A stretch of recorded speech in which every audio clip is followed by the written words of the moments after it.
जनता party अपना 8वां स्थापना दिवस मनाने जा रही है। इस बार के हरियाणा विधानसभा चुनाव के बाद से ये पहला ऐसा मौका है जब पार्टी कोई बड़ा आयोजन कर रही है और इस दिन को जननायक जनता पार्टी एक विशाल रैली में तब्दील करने के लिए जी तोड़ मेहनत भी कर रही है। इसी क्रम में आज पूर्व डिप्टी सीएम दुष्यंत चौटाला जींद पहुंचे थे। यहां उन्होंने पार्टी के तमाम जो प्रमुख कार्यकर्ता हैं, तमाम जो प्रमुख सदस्य हैं, उनकी एक मीटिंग ली जींद जिले की और उनकी ड्यूटी लगाई। साथ ही उन्होंने कहा है कि पूरे प्रदेश में भी तमाम कार्यकर्ताओं और पदाधिकारियों की ड्यूटी लगाई गई है और सबको हम आमंत्रण देते हैं कि पार्टी का 8वां स्थापना दिवस जुलाना में मनाया जा रहा है 7 दिसंबर को। आपको बता दें कि इस बार के विधानसभा चुनाव में जननायक जनता पार्टी का एक भी विधायक नहीं जीत पाया, यानी पार्टी पूरी तरह 0 पर सिमट कर रह गई। खुद दुष्यंत चौटाला जो है वो भी अपनी जमानत नहीं बचा पाए थे और उनको एक बड़ा सेटबैक इस बार के हरियाणा विधानसभा चुनाव में लगा था। इसके बाद से हरियाणा की राजनीति में उनके भविष्य पर संकट के बादल छाने लगे थे। लोग ये सवाल करने लगे कि दुष्यंत का अब क्या होगा, क्या वो दोबारा कभी उभर पाएंगे। इस तरह के सवाल राजनीतिक गलियारों में तैरने लगे थे। दूसरी ओर जननायक जनता पार्टी के लिए आईएनएलडी एक बड़ा चैलेंज है और आईएनएलडी ने रोहतक में जो रैली की ताऊ देवीलाल की जयंती पर, उस रैली से एक बड़ा संदेश देने की कोशिश की और कोशिश ये की गई कि जो कभी इनेलो का वोट बैंक हुआ करता था, जो बीच में जब पार्टी दो फाड़ हुई, जजपा बनी तो जजपा के साथ चला गया, लेकिन अब इनेलो वापसी कर रही है। लोग दोबारा से इनेलो का रुख कर रहे हैं और रोहतक में रैली कर एक मैसेज देने की कोशिश की गई। बड़ी ये रैली की गई थी, अच्छी खासी भीड़ अभय सिंह चौटाला ने इस रैली में जुटाई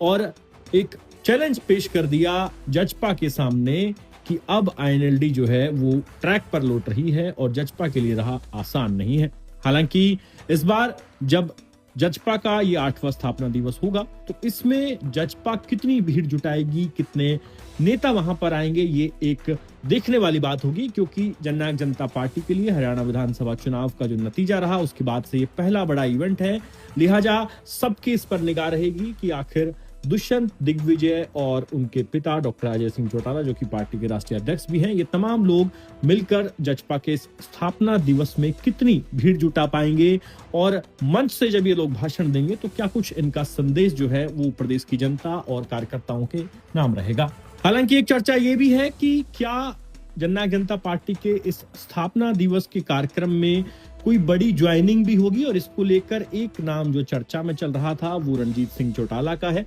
रणजीत चौटाला इन दिनों एक्टिव हैं, अलग अलग जगहों पर घूम रहे हैं, अपने वर्करों से मिल रहे हैं और उनसे पूछा जा रहा है कि आप किसके साथ जाएंगे, क्योंकि जो पिछला विधानसभा चुनाव हुआ उसमें रणजीत सिंह चौटाला को समर्थन दिया जजपा ने और रणजीत सिंह चौटाला ने दिग्विजय को समर्थन दिया, यानी कि वो जजपा के साथ मिलकर चुनाव लड़ रहे थे। ऐसे में अब देखना होगा कि रणजीत सिंह चौटाला जो है उनका आने वाला रुख क्या होगा। और आज जब दुष्यंत चौटाला जींद पहुंचे तो उनसे सवाल पूछा मीडिया ने। अंत में आप सुनिए कि अपने चाचा रणजीत सिंह चौटाला की जजपा में ज्वाइनिंग पर दुष्यंत चौटाला ने क्या कहा है।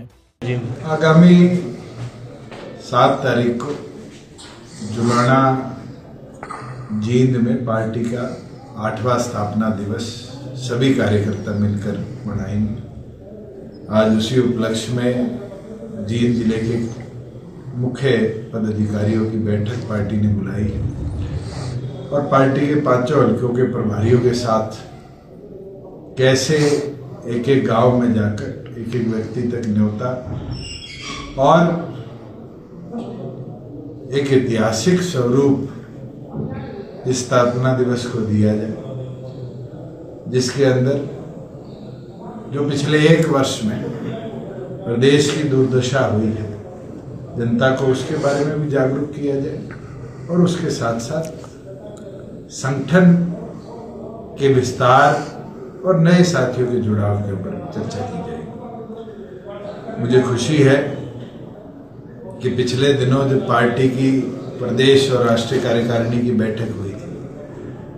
तो कई अहम विषयों पर कार्यकर्ताओं के सुझाव भी आए थे और उस दौरान हल्का स्तर तक का संगठन पार्टी का घोषित हो चुका था। आज इस बैठक के अंदर जो पार्टी के 5 सेल हैं उनके हल्का प्रधान तक की नियुक्ति और उसके ऊपर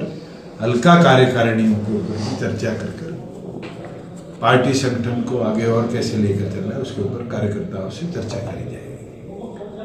और मैं ये मानता हूं कि कार्यकर्ताओं की मेहनत है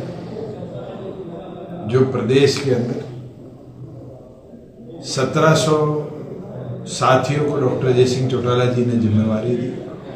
और आगे पूरे प्रदेश भर के अंदर स्थापना दिवस के बाद किस तरीके से चुनरी चौपाल या युवा योद्धा कार्यक्रम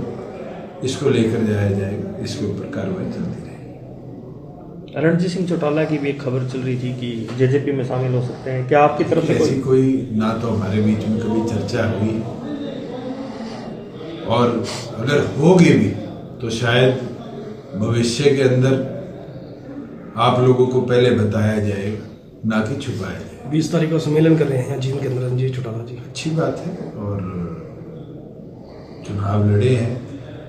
और उनको उनके साथियों से मुलाकात करने से मुझे लगता है राजनीतिक तौर पे कोई रोक भी नहीं सकता।